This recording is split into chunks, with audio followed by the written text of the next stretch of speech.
Welcome to Smart with Screens. I'm Schnelle. For 14 years, I built digital marketing campaigns for Disney, Netflix, Amazon, and other major brands. My job was to get you to click, scroll, and engage.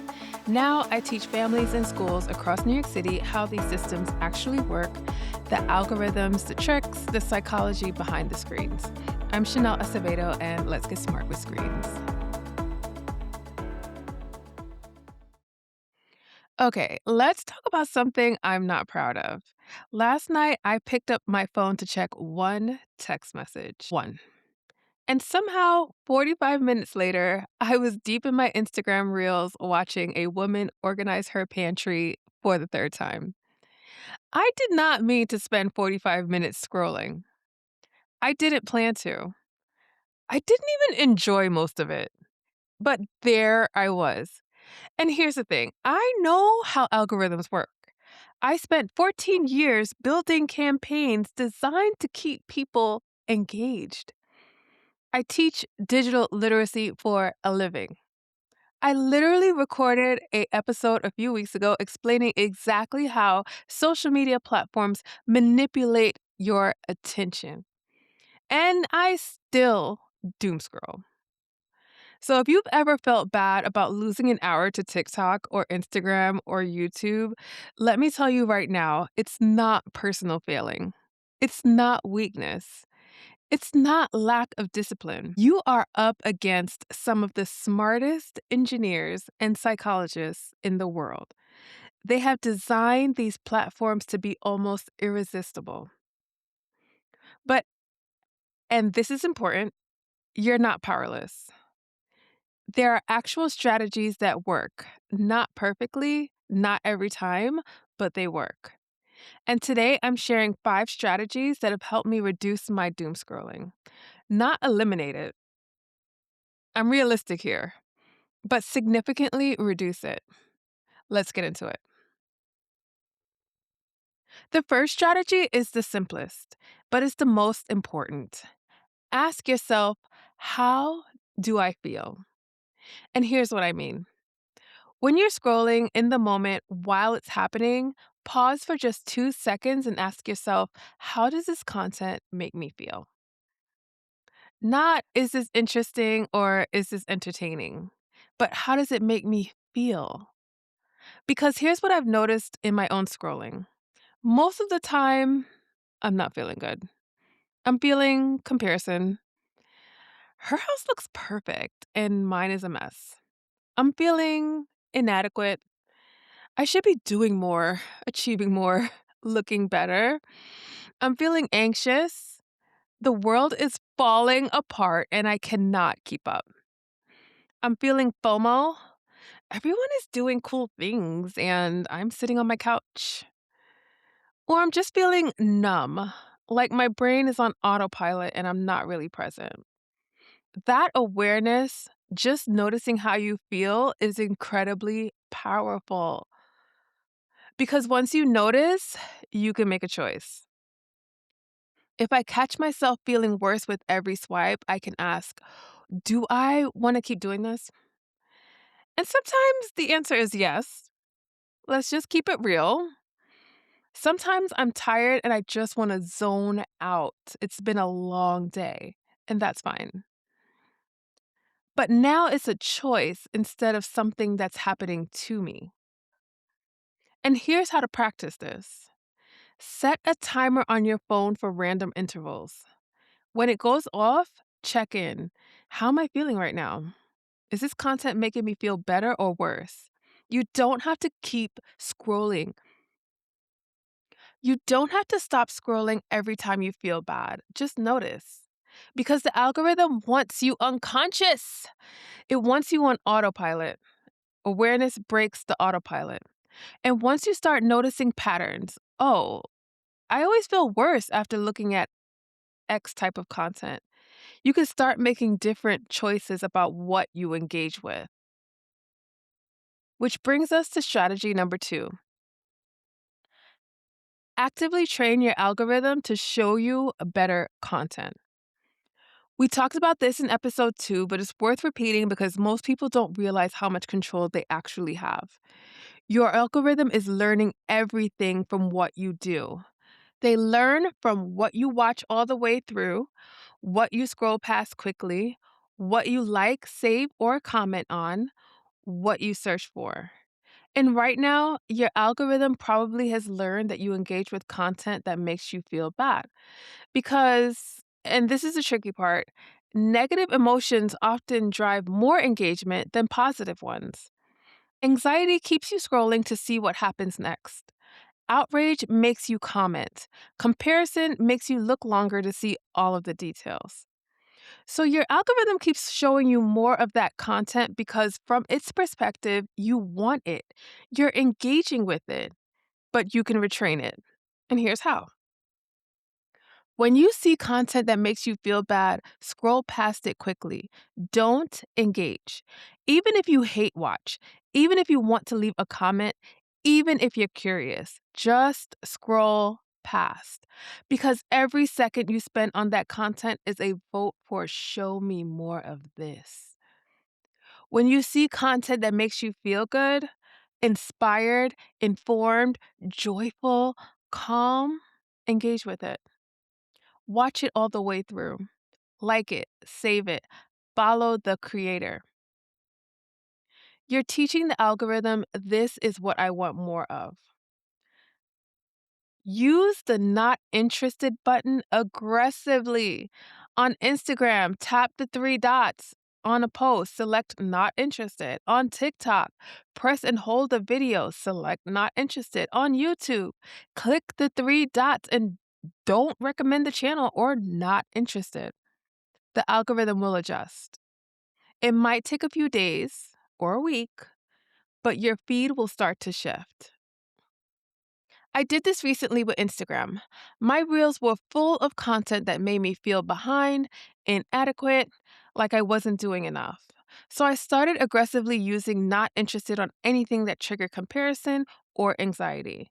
And I started to actively seek out and engage with content that felt calm, educational, or genuinely inspiring.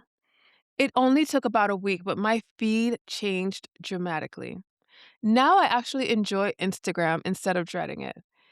The algorithm isn't your enemy, it's just for optimizing for engagement. So give it better data about what engagement should look like for you. For example, I just registered to actually, this is kind of crazy, but I just registered to compete in a high rocks competition. If you don't know what a high rocks competition is, mainly just running and strength training and trying to finish in as quick of a time as possible. And I have trained my algorithm now to show me tips about high rocks. Right? So it's really about the things that you want to do and the things that you want to see in your feed. Strategy number three, create friction between you and the scroll. This is about making it slightly harder to miss mindlessly open apps because here's what happens.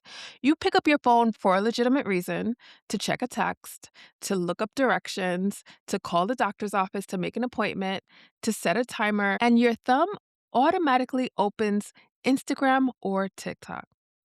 You didn't consciously decide to scroll. Your muscle memory just did it. So we need to interrupt that automatic pattern. Here are some friction strategies that work. Move social media apps off of your home screen. Put them in a folder, bury them on the second or third page. This creates one extra step, and that 1 second of having to search for the app gives your brain time to ask, wait, do I really want to do this right now? Delete apps from your phone, but don't delete your account. This sounds really extreme, but hear me out. You can still access Instagram, TikTok, YouTube on your laptop or desktop browser. You just can't scroll on your phone. For me, this is huge because most of my doom scrolling happens when I'm lying in bed, waiting in line, watching the Knicks game, or sitting on the couch. If I have to go to my laptop to check my social media, I'm way likely to do so mindlessly. Use app timers and grayscale mode. This is another big one. Most phones let you set daily time limits for apps. When you hit the limit, the app gets blocked or you have to click through a warning to keep using it. That warning is friction. It makes you conscious of what you're doing. Grayscale mode removes the visual stimulation that makes scrolling feel rewarding. It is actually boring, and that is what we want. That is the point. Log out of apps after each use. Now, this is a nuclear option, but it works. If you have to type in your password every single time you want to open your Instagram, you're going to think twice about whether you want to scroll right now. And honestly, I have so many passwords for all of my social media. Keeping up with that would be turn off alone. The key principle here is make the behavior you want to reduce just a little bit harder. You're not trying to make it impossible, you're just trying to create a pause. A moment where your conscious brain can catch up to your automatic behavior and ask, is this what I want to be doing right now? Sometimes the answer will still be yes, and that's okay. But a lot of the time, that tiny bit of friction is enough to break the pattern. Strategy number 4, replace scrolling habit with something else. Here's the thing about habits, you just can't delete them, you have to replace them. If you're going to pick up your phone every time you're bored, anxious, waiting, or avoiding something, you need to give yourself a different thing to do in those moments. Because the urge to pick up your phone isn't going to disappear just because you deleted TikTok. So ask yourself, what do I actually need in this moment? If you're bored, have a book nearby or a puzzle or a creative project that you can pick up for 5 minutes. If you're anxious, try a breathing exercise, go for a walk, text a friend. If you're avoiding work, set a timer and just start. Or give yourself permission to take an actual break instead of a scroll break. If you're waiting in line at the doctor's office for your kids to finish practice, this is the hardest one because scrolling feels productive when you only have 5 minutes. But try this. Try to be bored. Look around. Notice your surroundings. Let your mind wander. I know that this sounds ridiculous in 2026, but boredom is actually good for your brain. When the girls at Girl Scouts complain about being bored, I tell them that's fantastic. You have an opportunity to be creative. It's when creativity happens, it's when your brain processes things. And we've lost the ability to just sit with nothing happening. I started doing this at school pickup. I used to stand there scrolling Instagram for 15 minutes while waiting for my kids. Now, I just stand there. I just watch other kids play. I think about my day, and sometimes I talk to other parents. It felt weird at first, but now it's kind of nice. The point is, you have to give your brain something else to do. Otherwise, it's going to default back to the dopamine hit of scrolling. Strategy number 5, create clear boundaries around when and where you use social media. This is about designing your environment to support the behavior that you want. Time boundaries. No phones for the first hour of the morning. This one changed my life. I used to wake up immediately and check Instagram, TikTok, email, and I'd already start my day feeling behind, anxious, overstimulated. Now my phone does not get touched until I have done my exercise and gotten my kids ready for school. I'm calmer, more present. I don't start the day in reaction mode. And also, no phones after 9 p.m. Same principle. Scrolling before bed messes with your sleep. It keeps your brain activated, and it often makes you feel worse. Phone goes on the charger in the kitchen at 9 p.m. No exceptions. So there's also location boundaries that you could set up. No phones in the bedroom. I mentioned this in the parenting episode, but this applies to adults too. Your bed should be for sleep and rest, not scrolling. No phones at the dinner table. This is for everyone in the house. Phone basket, no exceptions. No phones during focused work time. When I'm writing, creating content, working on my business, my phone is either off or I have music playing. Otherwise, I check it every 3 minutes. The key is try to make these boundaries non negotiable. Clear rules are easier to follow than vague intentions. And when you set boundaries around where and when you engage with social media, you take back control of your attention. You're using it intentionally instead of letting it use you. All right, let's be honest.